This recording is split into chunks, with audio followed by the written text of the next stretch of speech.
Hi guys, today we have a very special guest with us. She is Gena Bentall from Sea Otter Savvy in California.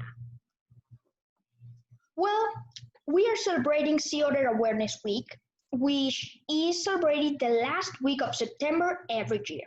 It was created to raise awareness about their impact on the environment and the current threats they face. A little background story of Gena. Since 2001, Gena has worked as a sea otter biologist studying sea otters in such wide-ranging locations as the Aleutian Islands, Russia's Commander Islands, San Nicolas Island off the coast of Southern California, and along the Central California coast. She studied zoology and marine biology at Oregon State University in Corvallis and obtained her master's degree in ecology and evolutionary biology at the University of California, Santa Cruz under Dr. James Estes. After years of studying sea otters in the wild, Gena has learned much about their unique biology and behavior, and has witnessed firsthand the chronic nature of disturbance of sea otters by human interaction. So, in early 2014, together with the members of the Southern Sea Otter Research Alliance, she first began to pursue the idea of organizing a program specifically directed to alleviating this chronic disturbance through education. Gena has directed the Sea Otter Savvy program since 2015 and currently serves as president of the board of directors. Congratulations, Gena, a pleasure to have you. And well, let's start our interview. Okay. First, what can you tell us about sea otters? To our view, most of our followers probably don't know about sea otters or where they live. Where is their range and from what part? And yeah. Yeah, absolutely. So sea otters are related to weasels. So you think about weasels, badgers, wolverines, those kinds of animals, long bodies, short legs. Sea otters are cousins of those. River otters are their closest cousins. So we often refer to them as sea weasels when we're being kind of silly. But it's important to remember like what their relationships are, and they are related to some pretty fierce terrestrial predators.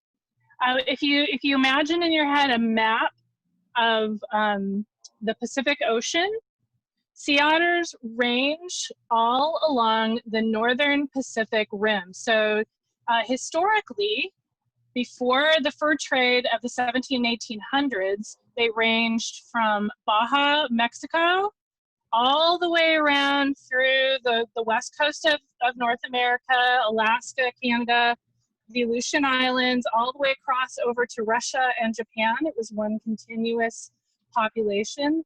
That northern Pacific area is the only place in the world where you find sea otters. There are a few other otter species. There's the marine otter down closer to you in South America. And there are river otters that will sometimes go into the marine environment, but sea otters are alone in, are simply restricted to that northern Pacific range. During the fur trade, their population was nearly rendered extinct and became fragmented, so it's slightly different now. But there haven't been like interbreeding between both species, right?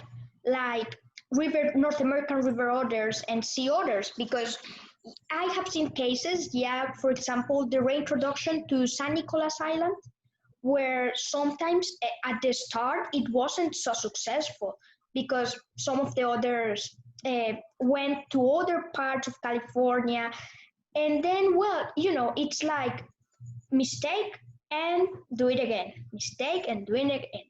So there haven't been any interbreeding between both the species or any like competition, saying it this way, because there are some species like, for example, are very similar but that live in the same environment. So sometimes they compete for food or for space or for, you know, do this happens on sea otters? Yeah, so you have two questions there. The first one is about interbreeding. I think you meant between river otters and sea otters. Is that what you're asking? Yeah. I don't know of any case where that's happened. They have pretty different ways of breeding. They're different species. So there are 3 species of sea otter, and those can interbreed, but river otters and sea otters are very different animals, and they also have very different mating tactics, and they don't overlap too much in range. So that is unlikely to happen. In terms of competition, there are other species that feed on similar things to sea otters, and that varies depending on where they are within that northern Pacific range. So the sort of attendees at the dinner table are slightly different if you're looking at the Aleutian Islands or California or Canada. And that's one of the things that I've spent a lot of time studying is sea otter foraging behavior. So the animal, so they may, in California, for instance, overlap with their foraging with lobsters. Lobsters will eat some kinds of the same prey. What we found out recently along the west coast of North America, you may have heard of a catastrophe, an ecological catastrophe related to sea star wasting disease. Have you heard of that? Can you repeat? Sorry, I didn't hear you well the last part. Sea star wasting disease is a catastrophic event that has happened on the west coast of North America that has wiped out a number of species of sea stars. And when that happened, we realized that there were some species that ate urchins that we maybe didn't give enough credit for how many of the urchins they were actually eating. So there are other species that eat the same things as sea otters, but the greatest competitor with sea otters for food are other sea otters. So the more dense their population becomes, the more sea otters that are living in one particular area, the more they're going to compete with each other for food, because as you know, they have to eat an awful lot. Wow. But so then, sea otters, would you consider sea otters as a keystone species for the ecosystem? Because, well, the sea star disease, yeah, it's a catastrophe, but I have always believed that one thing has another thing like, it is cause and reaction, cause and reaction. So probably it is just the beginning, this sea star disease.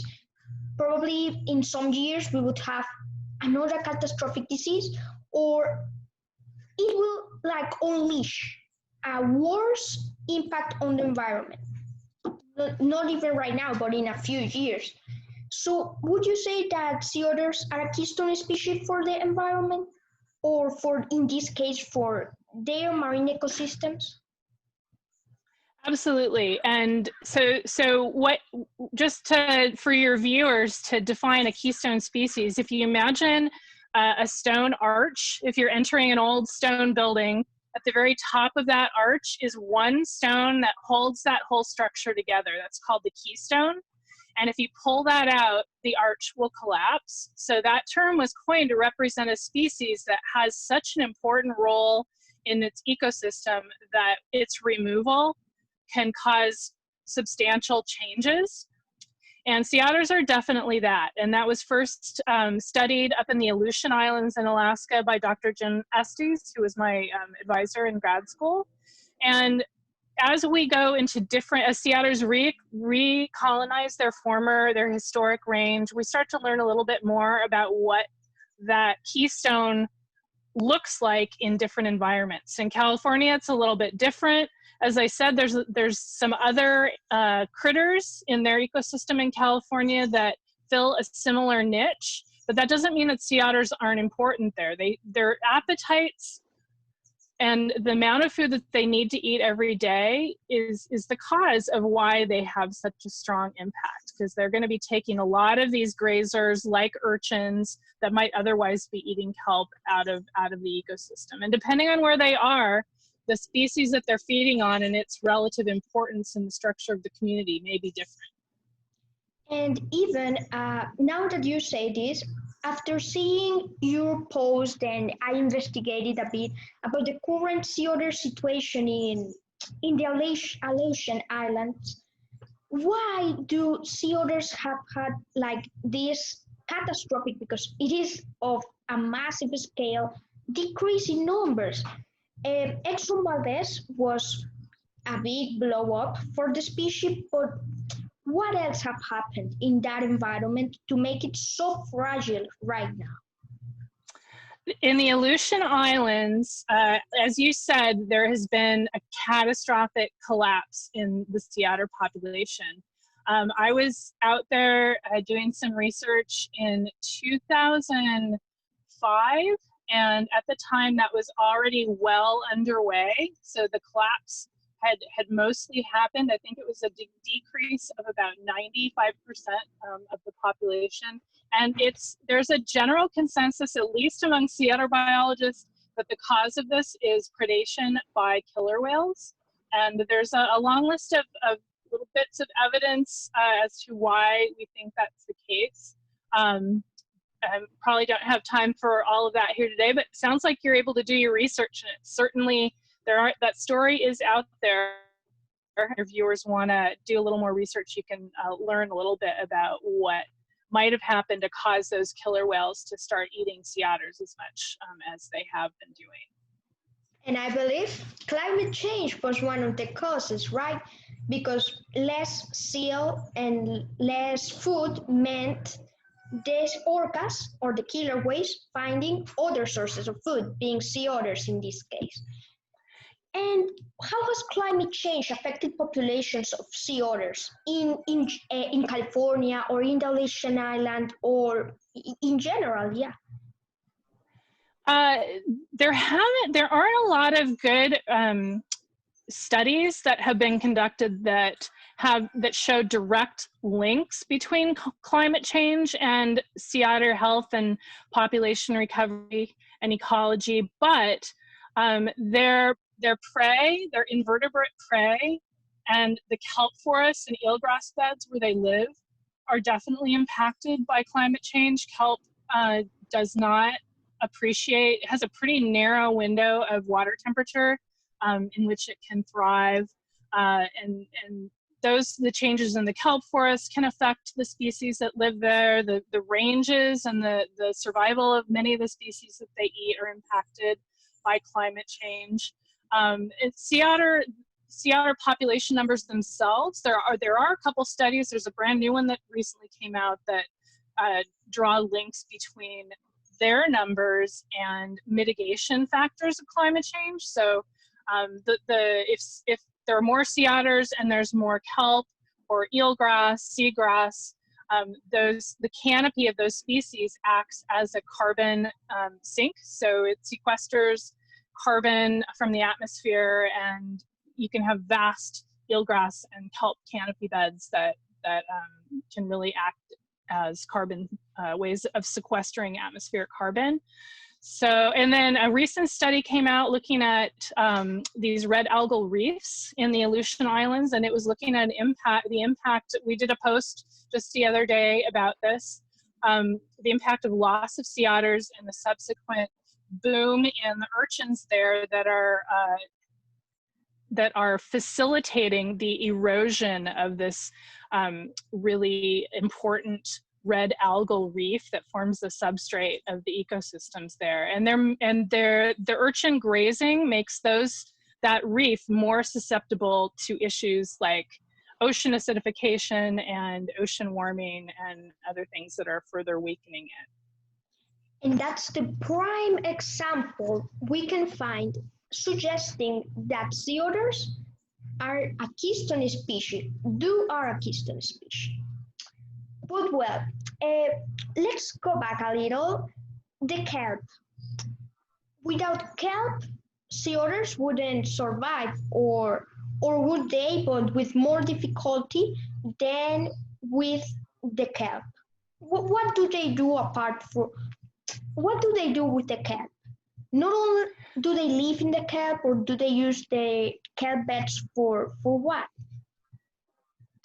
That's a really good question. So we definitely associate sea otters with kelp forest habitats, and they do tend to thrive at their highest numbers when they have some nice, hefty, it's a brown seaweed that forms a very, very large plant structure and forms a canopy at the surface and all kinds of homes and refuge for lots of other species. Sea otters will find their prey in the kelp forest, and they will use the kelp forest to rest in. So when they rest together, that group of otters is called a raft. They're floating on their backs, right? And they will raft together often, not always, but often in kelp or eelgrass canopy. And that helps them to keep from drifting around. So if you watch sea otters that are grouped together without canopy, they'll sort of float around with the tides and with the winds, and they'll have to keep readjusting themselves to where they need to be. So that kelp helps anchor them in the place where they want to rest together.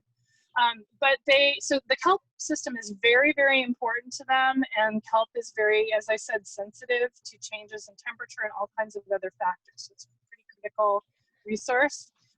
But they can survive in open water. There's vast stretches of sandy bottom habitat along the coast of California and a few other places along their range, and they can subsist there. They can find prey there for sure.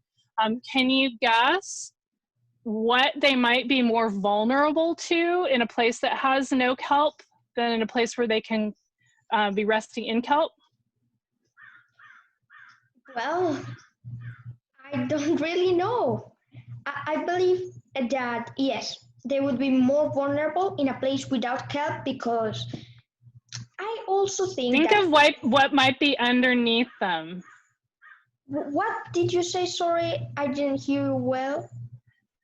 So if you can imagine, so think of one of the things we talked about killer whales, right? Predation by killer whales, which are an issue in the Aleutians, but we don't know of that happening in California. What likes to bite sea otters in California? Do you know? Sharks, isn't it? Sharks. Great white sharks are actually the main predator of sea otters in California, right? They are, and you know what's interesting is that they aren't eating them. So we think it's a case of mistaken identity. When the scientists are looking at sea otters that have been shark bitten, they don't find big pieces of them missing. We don't find partially consumed otters. We haven't found a sea otter remains in the stomach contents of white sharks, but the scientists have found fragments of white shark teeth, scratches on their bones that are characteristic of these rake marks. And so we think it's a case of mistaken identity. They're looking, these are maybe younger sharks that are trying to figure out what they want to eat, and they're just biting something at the surface that looks kind of like a seal. But it's, as you know, I'm sure otters aren't very fatty, so they're mostly hair, and that's not going to be a very yummy meal for a shark. For a shark. That's what I was gonna say. Probably they are mistaking them by California sea lions. That's, well, also that you mentioned it. Sea otters that have suffered of, like mistaken bites of sharks. What do you do with them? Just like let nature take its course, or do you bring them to a facility, or to rehabilitate it and then re-release it? That's a really great question. So Imagine a little sea otter. So sea otters are actually bigger than most people think. They weigh, female can be 40 to 60 pounds, a male can be 60 to 80 pounds. So they're about a meter, a little over a meter long. They're pretty hefty animals, but compared to a white shark, they're small. And so a bite from even a smallish white shark is very, very likely to be fatal to them. So most shark bites, even if it's just a sample, a taste, are going to be a catastrophe for that otter. It's going to be a fatal event. In the cases where it's not, there are some times when an otter may, what we call strand. That means it comes ashore because it's not feeling well. People will notify either the Department of Fish and Wildlife or the Monterey Bay Aquarium and let them know, and then someone will come and pick up that otter. And if it's possible, if the wounds look like they might be survivable with treatment, they will take care of that otter at the aquarium or at the Marine Mammal Center for a while until it's healthy again, and then they'll release it back into the wild. That's a pretty rare, compared to the number of sea otters that are killed by white sharks every year, that's a pretty rare occurrence. But when it's possible, they do try to help those otters out that have survived.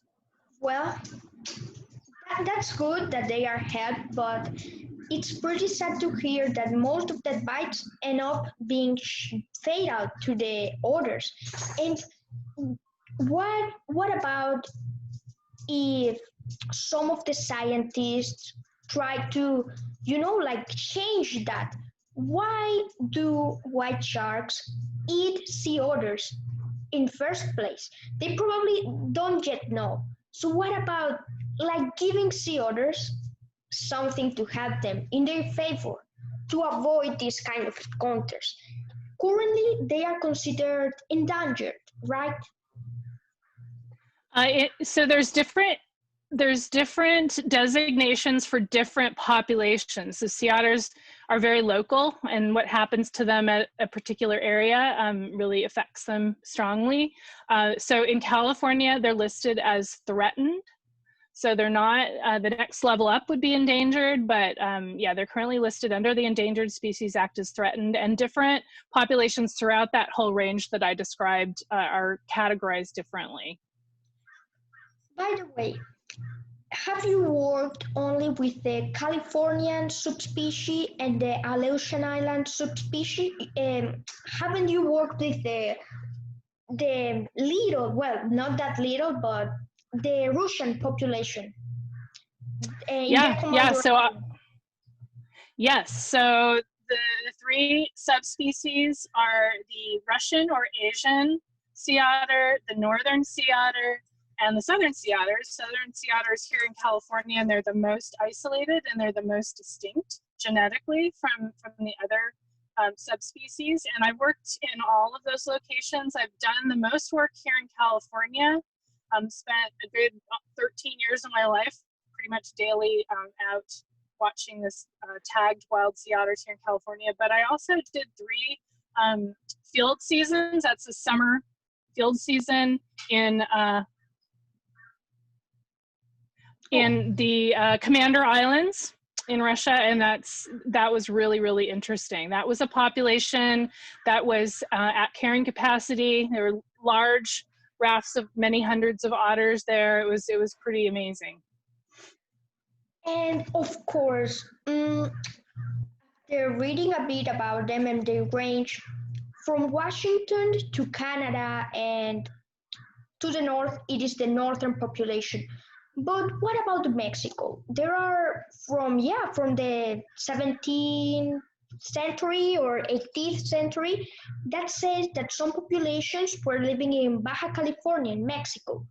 Are sea otters still venturing that far to Mexico, or they can be seen in Mexico, not normally but rarely, yes? Yeah, so there have been sightings of sea otters. Certainly there have been what we call bold explorers. These are always males. Males tend to be a little bolder and a little more prone to taking risks and traveling long distances. They don't have to worry about taking care of a pup, so they can feel a little bit freer to move around a little bit in places they don't know. So that certainly has occurred, and there are actually observations of sea otters, female sea otters, at I think it's San Jeronimo in off Baja, California, currently. So we don't really know for sure if that's an established population. There have to be females that are having pups there for that to be considered a range expansion. It's just been relatively small numbers that have been reported, but it certainly would be within their historic range, and it would just be really, really great to see otters make their way down there to those locations and really start up a population down there. And there, after you talked about males venturing, but sometimes even females, are sea otters solitary, or do they live in groups, or it is only for mating, or for the females care for the pups? Apparently, the males don't have any responsibility with the pups. So how are they, like their personality? You know that was a debate I had with a friend of mine some days ago about why animals have personality. You know, you associate personality with a person, but no, an animal has, for me, it is a sentient being. It could be like a way, like for example, lazy or joyful, or but let's continue to talk about sea otters. Every time I see a sea otter, I just imagine a joyful, a playful, uh, an animal that it's, well, human interaction is bad for them, but that it's going to be there, like, I love that you asked this question. So one of your questions that you provided me ahead of time is what one of my favorite things is about sea otters, and my answer is always the same. It's their individual personalities. And you absolutely cannot convince me that these animals do not have individual personalities. It would make no sense at all for them to be exactly the same and have no individual characteristics. So watching them, so when researchers study otters, we're watching otters that have tags and radio transmitters. So we go out every day and we try to locate them and collect data about what they're doing, what they're eating, whether they have a pup or not, all those things. And so we're sort of like spies on their intimate life. They don't know we're watching them, but we watch them so much every day, day in and day out, sometimes for many, many hours. And you really get a sense for the personalities of these animals.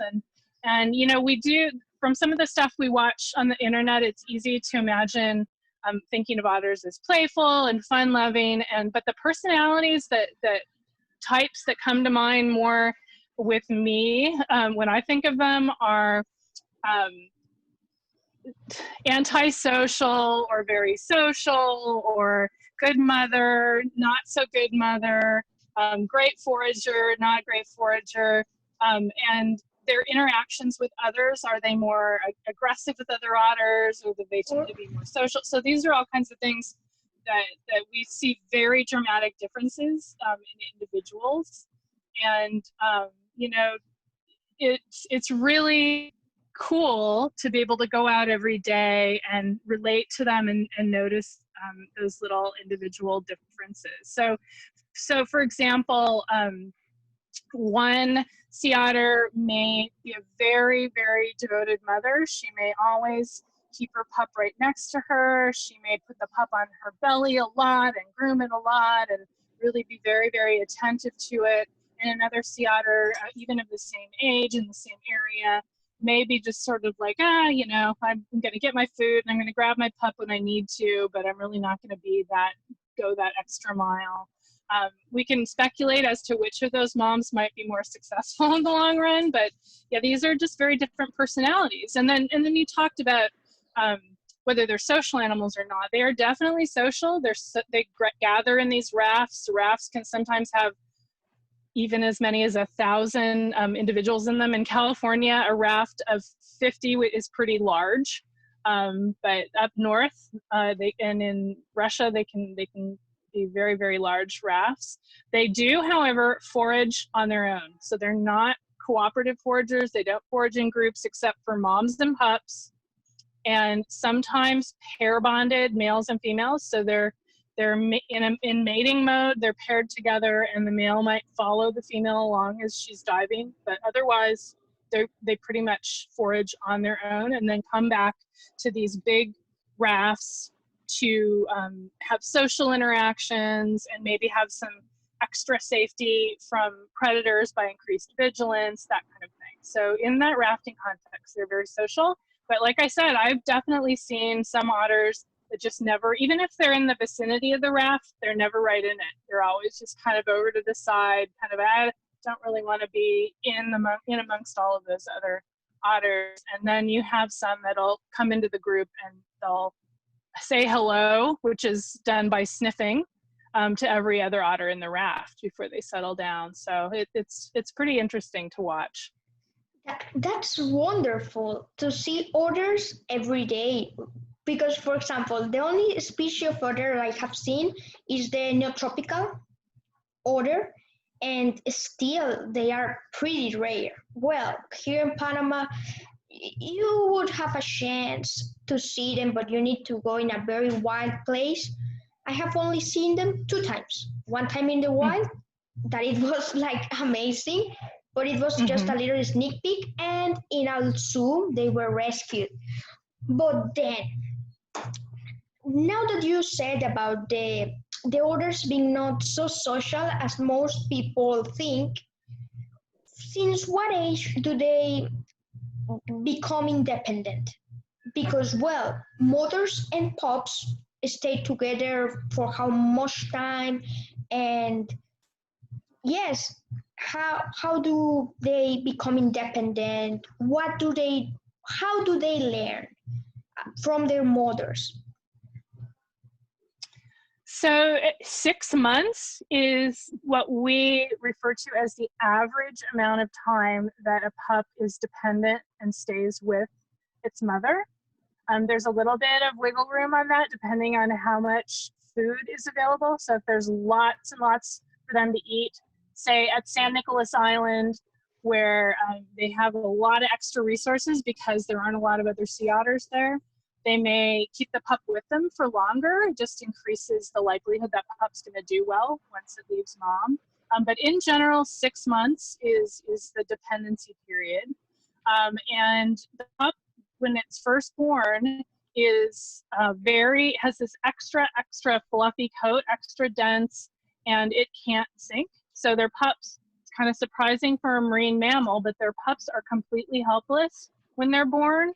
They're little rag dolls, and they don't know how to swim. They can't groom themselves. They can't feed themselves, but they float. They float like a cork, and they are unable to go beneath the surface of the water until they shed that pup coat at about 8 or 10 weeks of age, and then they start following mom and on her dives. As soon as they can start diving, they'll follow her, and then they can see where she looks for food. It's all about food, right? Where she looks for food, what's good to eat, how do you eat it, all of those things. They probably get their first learning experience from their mom. And then once they're weaned, once they leave mom, they might learn by watching other otters as well. So there's a social transmission of information, especially from mom to pup when they're dependent on her. And now that you have talked about that social transmission and the sniffs that they like say hello with the sniffs, well, what do you consider your major scientific finds in sea otters that you have found through all these years of research? Yeah, so I did my work as a graduate student at San Nicolas Island. So for those who don't know, there's a group of islands off the coast of Southern California. They're called the Channel Islands. San Nicolas is the most remote of those islands. It's about 100 miles away from the coast in Los Angeles in Southern California.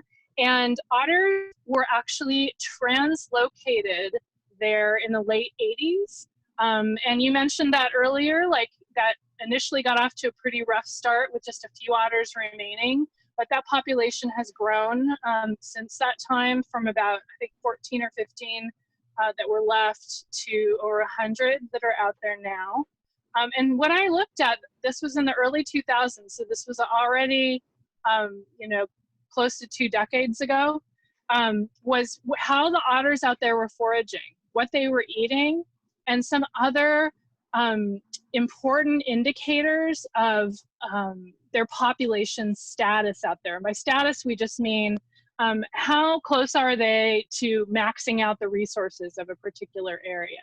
And on the mainland in California, in the central part of their range, we consider them to be pretty close to or at the maximum numbers that the amount of prey in that place can support, and that's called carrying capacity. So they're at or near carrying capacity in Central California, but at San Nicolas Island, they're well below carrying capacity. So what we found from that study, comparing what otters do on San Nicolas, where they have lots of food to eat, very few other otters, to the California coast, is that there are some very, very clear indicators and behavior changes in sea otters once they are competing with each other for food.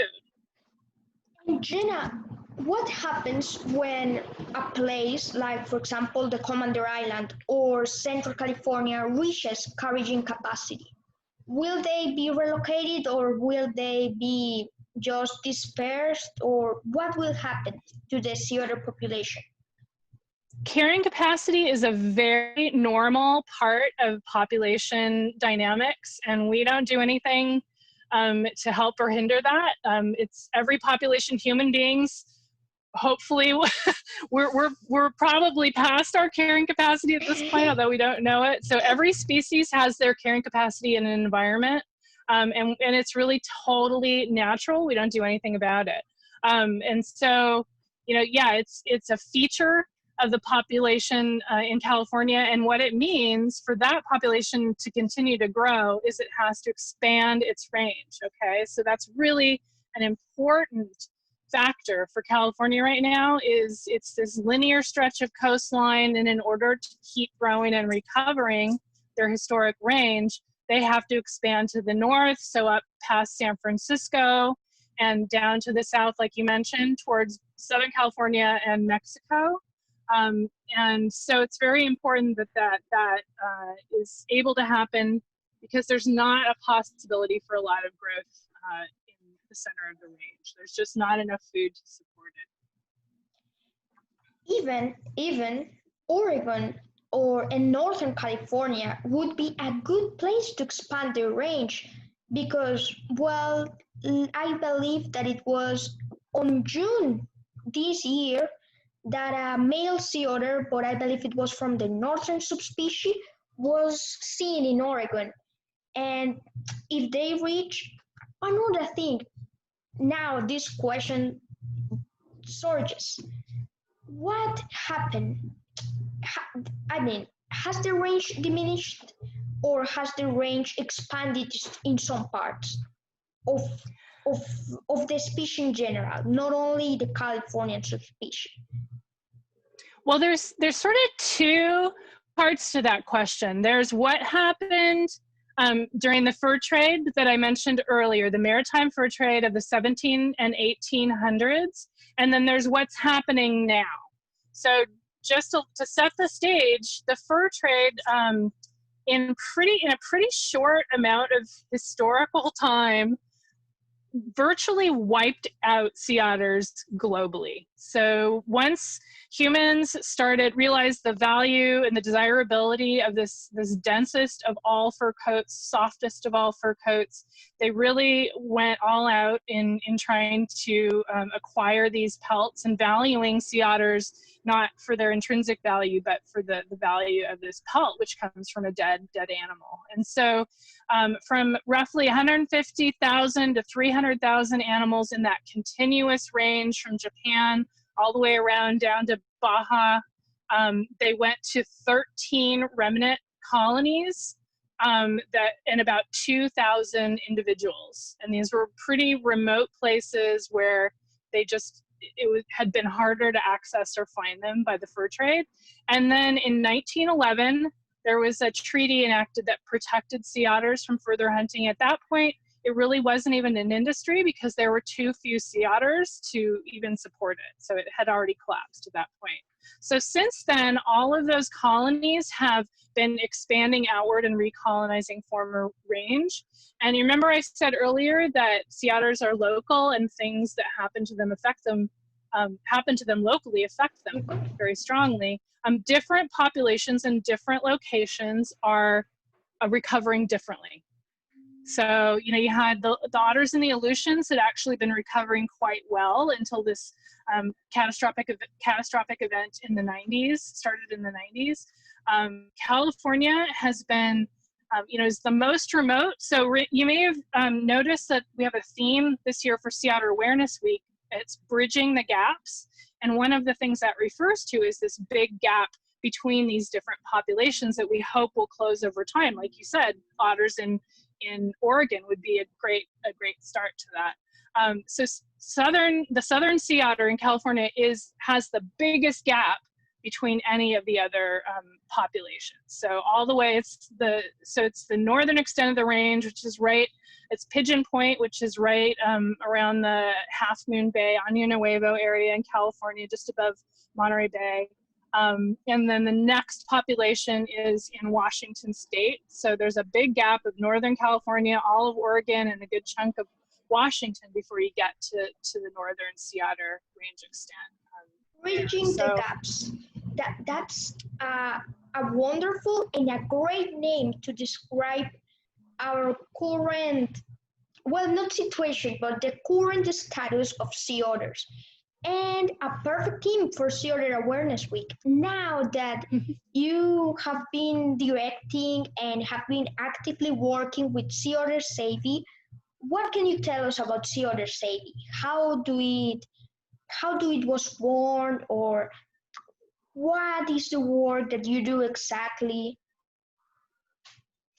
Yeah, thanks for giving me the opportunity. So when I was doing the research work in California that I mentioned earlier, like I said, we'd be out every day watching otters. I would see disturbance by humans to animals every day that I was out.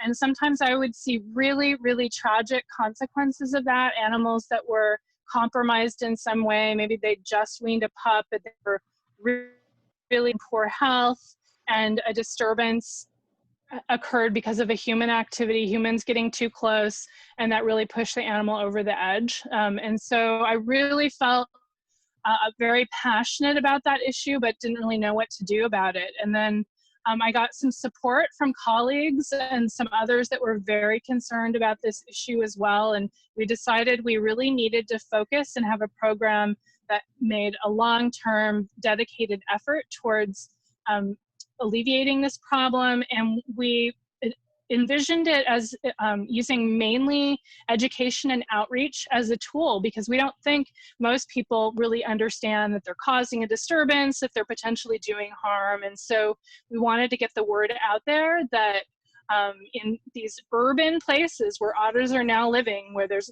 lots of people, many people on the water on a busy weekend in good weather, that they need to coexist with sea otters, and we often say share space. And as there's more and more people in the world and more people enjoying these marine recreation activities, they really have to be aware that their behavior can impact the survival of these animals. And we're kind of out there just having fun, and we want to get our pictures, and we're having a good time. We want to get that Instagram selfie, and we're not really thinking that this is the home of these animals, and that our behavior may have an impact, a harmful impact, or we can be good stewards. Are any measures or restrictions taken to avoid human interaction with wild sea otters? So they are protected by the Endangered Species Act and by the Marine Mammal Protection Act. So causing changes to their behavioral patterns violate both of those laws, but enforcement is really, really hard. There's just a few officers that can enforce those laws, and they're spread pretty wide over a big area, and they have a lot of things to deal with. And so we really try to just get education out there, the information out there, and that can be in a variety of ways. That can be through our website, can be through signage or flyers. One of the biggest tools that we use are partnerships, and we work with the local businesses, the marine recreation rental businesses, educational facilities, governmental agencies, to try to focus messaging and get the word out there and help use their staff to disseminate a message. And they really do work hard. Their staff tend to really care about the environment and want to take care of the sea otters. So that's a big part of what we do. But there's a lot of people, and it's a huge target audience, and it's really hard to reach everybody. And there's more and more people on the water, and they have a lot of things to think about right now. So it's a challenge for sure. It's an ongoing long-term process. Well, yeah, but we need to continue, because what we really want is to ensure the sea otter survival, and also to help them. They are a charismatic species that should be preserved, because the day it goes extinct, nobody would remember it, or nobody would care about it. That's why we need to spread the word, like you said. Yeah. Also, related to that, would you consider that many people in the part of California where there are sea otters, or where many sea otters live, know about them, or know all these things about not to interact with them, not to harm them? I think that people that live in these communities are certainly aware of sea otters. We really try to work with these communities to make sure that their awareness, their sea otter awareness, extends beyond just knowing that they're there, and includes some of the guidelines and understanding that will help them make good choices and be good stewards for animals that are living in there, that are part of their community. So yeah, the local communities are very, very important, and in general, really embrace the presence of these animals in their communities. Also, regarding for example, in the 80s, with the translocation of sea otters to San Nicolas Island, are there current translocation or restoration projects for sea otters in California, yeah? At this point, it's just an idea. So as I mentioned, the range expansion, it's been kind of slow at the north and the south end. And there are some thoughts in the very early stages. We of course hope that sea otters will continue to expand their range naturally, but some of the groups that are working on sea otter conservation issues have been discussing ways that humans could potentially assist that. But that's way in the future, years in the future. They're very complex processes with a lot of advanced research that needs to be done, and so that will all have to be evaluated in a lot of detail before anything happens. But it is the range expansion enhancement would probably be a viable conservation measure in the future.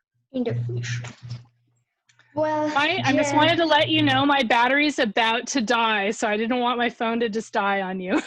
That's why I was going to say that almost our time is done, Gena. It is a pleasure for me to celebrate Sea Otter Awareness Week with you to have this interview to raise awareness about this mostly unknown, well, to many people, species, and also have you and no, sorry, do you have any message to our viewers? Any inspiring message about sea otters, about why they are important? Well, whether how you care, how much you care about any particular animal is a very, very personal thing. For me, sea otters are part of my community. Literally, I've grown up on the coast of California, and so I'm caring for them want to care for them as members of my community. For people that live wherever, though, whether you're inland, whether you're across the Atlantic Ocean, whether you're down in Panama, the choices that you make every day, if you can make them with the environment and conservation and the future of the planet in mind, that really helps. And I always suggest, I borrow this line from a really great film called Racing to Extinction. At the very end, they wrap up with recommending people pick one thing that they can do and put all of their passion and caring into that. And wherever you are on the planet, whether it's recycling or coming up with alternatives to plastic or picking up litter or spreading awareness about sea otters or being a good steward to them in the environment or any animal that's in your community, pick your one thing and just devote all your attention and passion to that. And don't be deterred by the current state of affairs in the world. We all still got to keep doing our best and devoting ourselves to the things that we really care about. Thanks for that message, Gena. It is like the You're cherry of the cake, and I hope it serves for our viewers about sea otters. Yeah. Also, Gena, it is a pleasure to have you here. I am so grateful that you accepted to do this interview.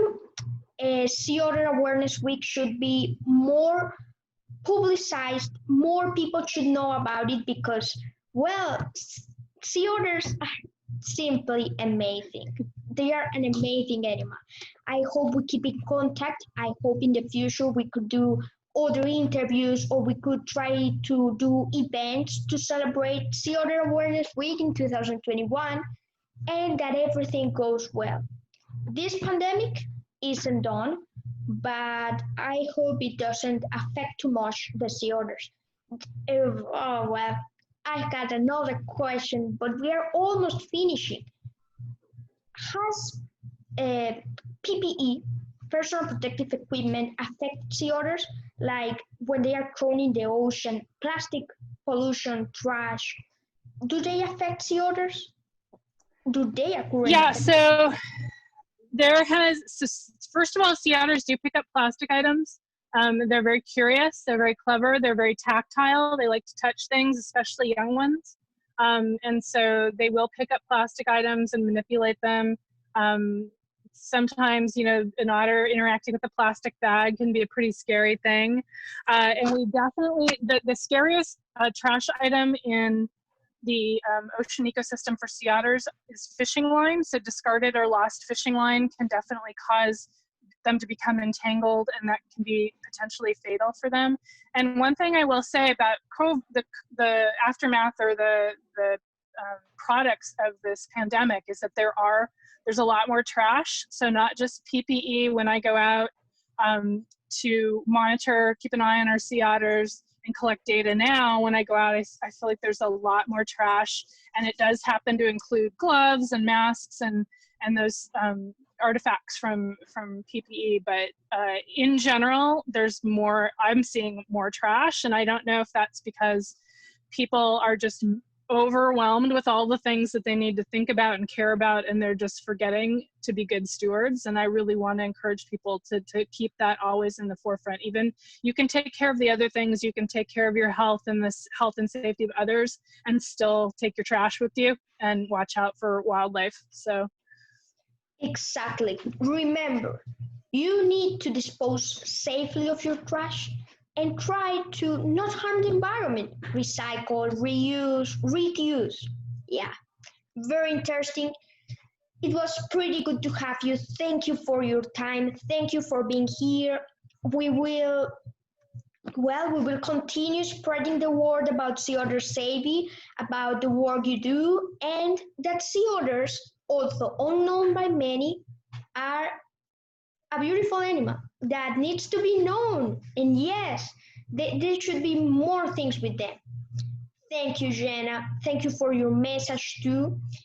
In the future, we could do more things together. And yes, do you have something else to say to our viewers? Just thank you for having me. It was a pleasure talking with you. You've really done your homework. You know your stuff about sea otters, and that's really a pleasure to hear. And I would love to work with you more in the future. So keep in touch. And if you have any colleagues or any people involved in the environment or in animals that would like to have an interview with me, please let me know. I will. Guys, thank you for also watching my video. Hope you subscribe and like. You can follow Sea Otter Savvy in Instagram. I will let you the link down below, and have a nice day. Bye, everybody.